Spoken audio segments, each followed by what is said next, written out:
신앙 고백하면서 7월 28일 새벽 기도회를 하나님 앞에 올려드리겠습니다.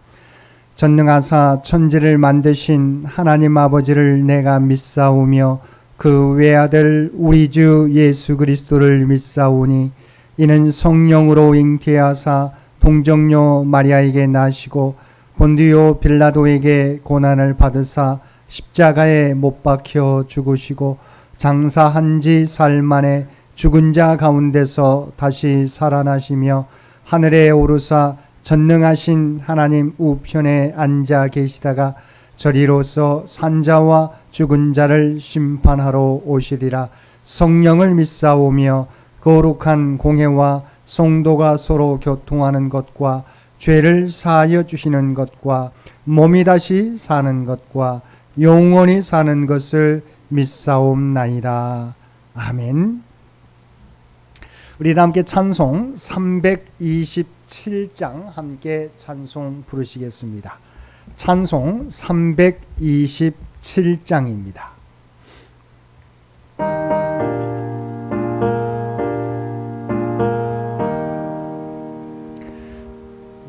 주님 주신 화평 믿음 얻기 위해 너는 정성껏 기도했나.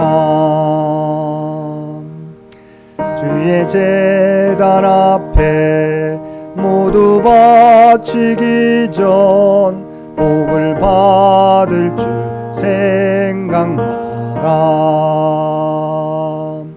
주의 제단에 산제사 드린 후에 주 내 맘을 주장하니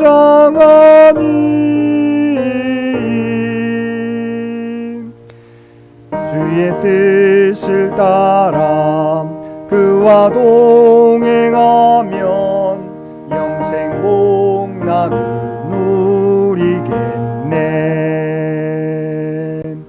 주의 밝은 빛에 항상 활동하며 선한 사업을 힘쓰겠나.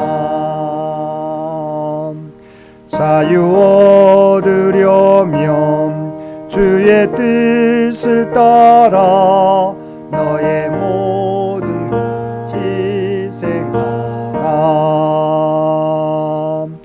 주의 제단에 산제사 드린 후에 주 내 맘을 주장하니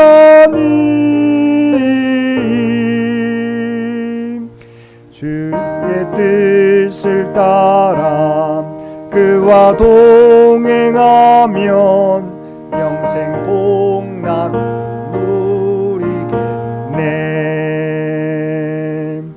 주의 제단 앞에 모두 바친 후에 주와 온전히 사귀겠네. 주님 주신 기쁨 또한 그의 사랑 어찌 말로 다 형용하랴. 주의 제단에 산제사 드린 후에 주 내 맘을 주장하니 주의 뜻을 따라 그와 동행하면 영생 복락을 누리겠네. 오늘 우리에게 주신 하나님의 말씀 사도행전 15장 30절에서 41절까지 말씀입니다. 사도행전 15장 30절에서 41절까지 말씀입니다. 우리 주신 말씀 30절에서 41절까지 우리 한 절씩 교독합니다. 그들이 작별하고 안디옥에 내려가 무리를 모은 후에 편지를 전하니 유다와 실라도 선지자라 여러 말로 형제를 권면하여 굳게 하고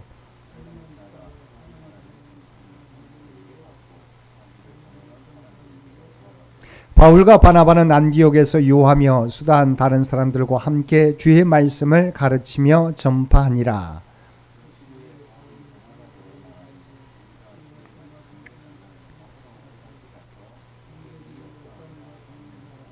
바나바는 마가라 하는 요한도 데리고 가고자 하나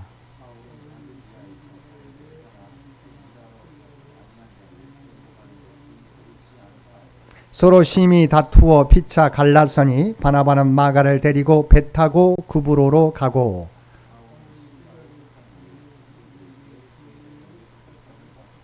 함께 읽겠습니다. 수리아와 길리기아로 다니며 교회들을 경고하게 하니라. 아멘.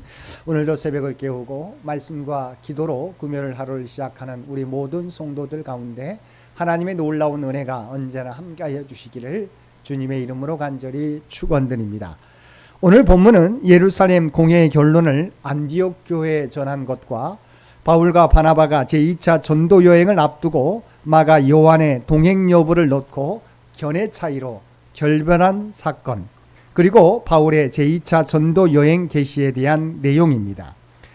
안디옥에 도착한 바울이 넥은 안디옥 교회에 온 무리를 소집하여 예루살렘 공회의 결론을 전달하였습니다.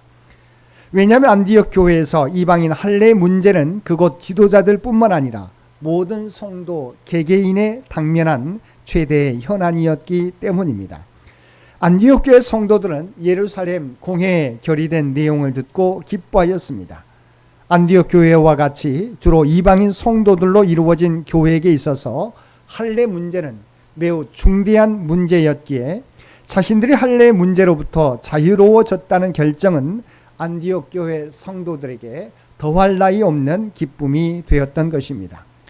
특별히 예루살렘 교회를 대표하여 예루살렘 공회의 결론을 전하기 위해 온 유다와 실라도 편지에 기록된 내용 외에도 예루살렘 교회에서 벌어졌던 총회 상황과 구체적인 내용들을 속속들이 전해주므로 안디옥 교회 형제들의 신앙을 더욱더 견고히 하는 역할을 감당했습니다.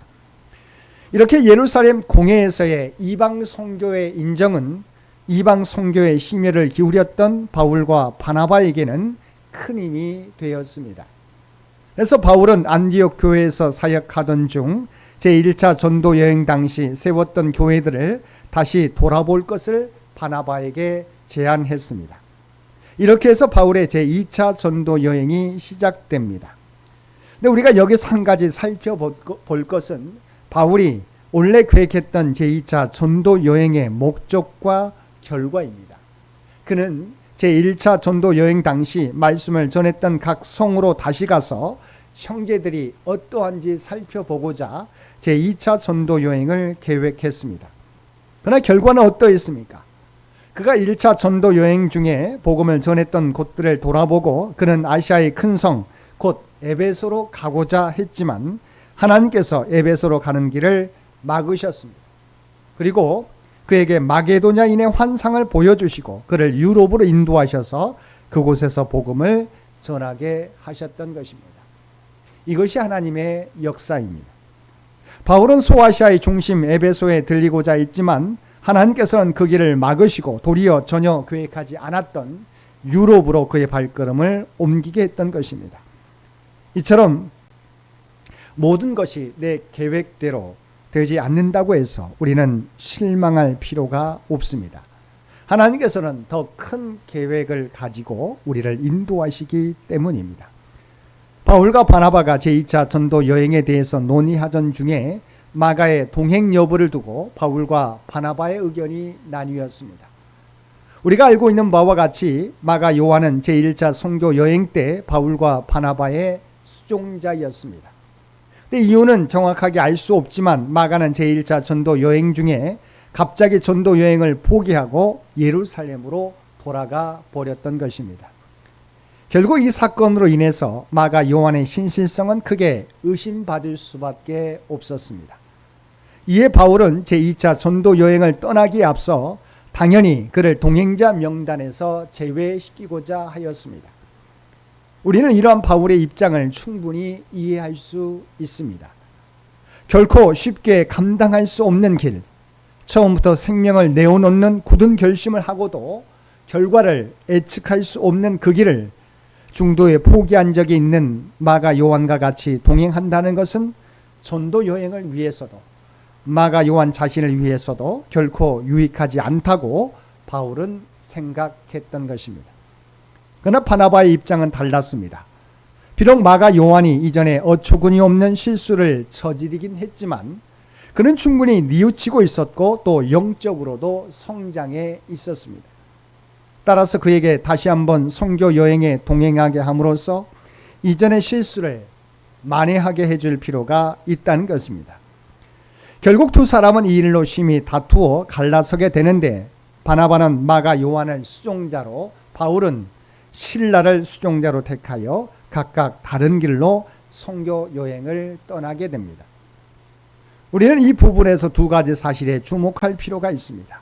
첫째는 바울과 바나바가 결별하는 과정에서 나타난 문제입니다. 두 사람은 모두 선교에 대해 뜨거운 열정과 헌신된 마음을 가지고 있었습니다. 그러나 두 사람은 서로를 이해하려는 마음이 부족해서 결국 결별하여 따로 전도 여행을 떠나게 되었다는 것입니다. 즉 사리 분별이 정확하고 하나님의 일을 위해 사사로운 감정을 버리는 냉철한 성품을 지녔지만 한 번의 실수도 용납하지 못하는 바울의 엄격한 성격과 형제의 허물을 감싸주는 포용력과 온유함을 지녔으나 생질 마가 요한을 옹호하는 바나바의 모습으로 인해서 결별이라는 극단적 상황으로 치달은 것입니다. 이와 같이 교회 분쟁의 주요 원인 중에 하나는 상대방을 이해해주지 못하고 지나치게 자신의 의견만을 내세움으로써 발생합니다. 그러므로 성도들은 먼저 자신의 의견을 지나치게 주장하기에 앞서서 상대방의 의견을 존중하고 보다 좋은 결과를 도출하기 위한 노력을 지속해야 할 것입니다. 둘째는 인간의 부족함마저도 당신의 뜻을 이루는 방편으로 이용하시는 하나님의 섭리입니다. 바울과 바나바의 결별은 이방 선교라는 중대한 과업을 위기에 빠지게 할 수도 있었습니다. 그러나 하나님은 이러한 두 사람의 결별 때문에 이방인 전도 사역이 지연내지 중단되지 아니하고 오히려 이방인 전도가 두 팀으로 나뉘어져 결과적으로는 더욱 강력히 진행되게 하셨습니다. 그리하여 바울과 바나바는 비록 결별하였으나 새로운 동역자를 만나 더욱 전도 사역에 정진하게 되었습니다. 즉 바울은 예루살렘 교회 한 지도자이자 로마 시민권을 갖고 헬라어를 유창하게 구사하는 실라를 동역자로 하여서 선교에 큰 도움을 받았으며 바나바는 마가를 동역자로 삼아 그를 훌륭한 사역자로 성장시켰던 것입니다. 그리하여 바울은 훗날 헌신적으로 선교 사역을 수행하던 마가와 화해하게 되고 마가는 바나바에게 잘 훈련받아서 나중에 마가복음을 기록하게 되고 바울의 말년에는 필요한 사람으로 인정받게 되어서 바울의 사역에 큰 도움을 주게 되었습니다. 이처럼 하나님께서는 하나님을 사랑하는 자, 곧 그의 뜻대로 부르심을 입은 자들에게는 모든 것이 합력하여 선을 이루시는 분이십니다. 그러므로 때로 우리의 삶이 우리의 계획대로 되지 않는다고 해서 실망하거나 낙심하지 말고 모든 것이 합력하여 선을 이루시는 하나님을 바라보며 주어진 자리에서 맡겨진 사명 충성되이 감당하며 살아가는 저와 여러분 모두가 되시기를 주님의 이름으로 간절히 축원드립니다. 함께 기도드리겠습니다. 사랑과 은혜가 충만하신 아버지 하나님, 우리가 주님의 일을 감당할 때 무엇보다 하나 되어 나가는 데 힘쓰는 저희들 되게 하여 주옵소서. 우리를 판단하시는 분은 하나님이신 것을 인정하고 남을 우리가 판단하기보다 하나님 앞에서 겸손하게 살아가게 하여 주옵소서. 오늘도 모든 것이 합력하여 선을 이루어 가시는 하나님을 믿고 주어진 일에 최선을 다하는 우리 모두가 되게 하여 주옵소서. 오늘도 이 나라 이 민족을 긍휼히 여겨 주시고 하나님께서 친히 인도하여 주시기를 원합니다. 100주년을 준비하며 달려가는 창현재단과 창현의 가족들을 기억하여 주시고 우리의 마음들이 하나 되게 도와주시고 아버지 하나님, 우리의 기도와 헌신을 통해서 하나님이 계획하신 일들을 하나하나 이루어가는 우리 모두가 되게 하여 주시옵소서. 또한 우리가 처해 있는 삶의 자리에서 하나님의 부름받은 백성이라고 하는 정체성을 가지고 하나님의 선한 영향력을 세상 가운데 전하며 살아가게 하여 주시옵소서. 특별히 수능과 임용고사를 준비하는 사랑하는 자녀들 가운데, 직장을 위하여 준비하는 사랑하는 자녀들 가운데 함께해 주시어서 정말 그들의 노력 가운데 하나님의 지혜와 능력을 도와해 주시어서 아름다운 열매를 거두는 데 부족함이 없도록 친히 인도하여 주옵소서. 병중에 아버지 하나님의 도우심을 바라는 많은 환우들이 있습니다. 아버지 하나님 주님을 의지하게 될 때 놀라운 치유와 회복의 역사가 나타나게 하여 주옵소서. 특별히 내일부터 진행되는 중고등부 수련회 가운데 함께하여 주시어서 어린 자녀들이 하나님을 더욱더 알게 하여 주시고 더욱더 믿음 가운데 자라가 다음 세대를 책임질 수 있는 믿음의 주역들로 온전히 성장케 하여 주옵소서. 이를 지도하는 신한선 총무님 가운데 함께하여 주시어서 아버지 하나님 그들의 리더십을 통해서 우리 사랑하는 자녀들이 더욱더 주님을 알게 되는 놀라운 역사 허락하여 주옵소서. 오늘 또 우리에게 복된 하루를 허락해 주신 것 진심으로 감사드립니다. 무더위가 계속되는데 아버지 하나님 날씨로 말미암아 우리의 몸이 상하지 않도록 눈동자와 같이 지켜주시고 우리에게 맡겨진 사역 감당하는 우리 모두가 되게 하여 주옵소서. 이제는 우리 주 예수 그리스도의 은혜와 아버지 하나님의 극진하신 사랑하심과 성령님의 세상 끝날까지 우리와 함께 하시며 동행하시는 놀라운 교통의 역사가 오늘 주신 말씀을 따라 성교의 주체는 하나님인 것을 깨닫고 모든 것이 합력하여 선을 이루시는 하나님임을 또한 바라보며 어떠한 상황 가운데서도 우리에게 맡겨진 사역 충성되이 감당하며 살아가겠노라고 결단하며 세상 가운데 나아가는 사랑하는 주의 백성들과 그의 가정과 산업의 터전 위에 이제로부터 영원토록 함께 해주시기를 우리 주 예수님의 이름으로 간절히 축원하옵나이다. 아멘. 여러분 기도하실 때 오늘 주신 말씀을 위해서, 이 나라의 민족을 위해서, 창현재단을 위해서, 창현의 가족들을 위해서 기도해 주시고 각자의 기도 제목 가지고 하나님 앞에 더욱더 가까이 나아가시기를 바랍니다.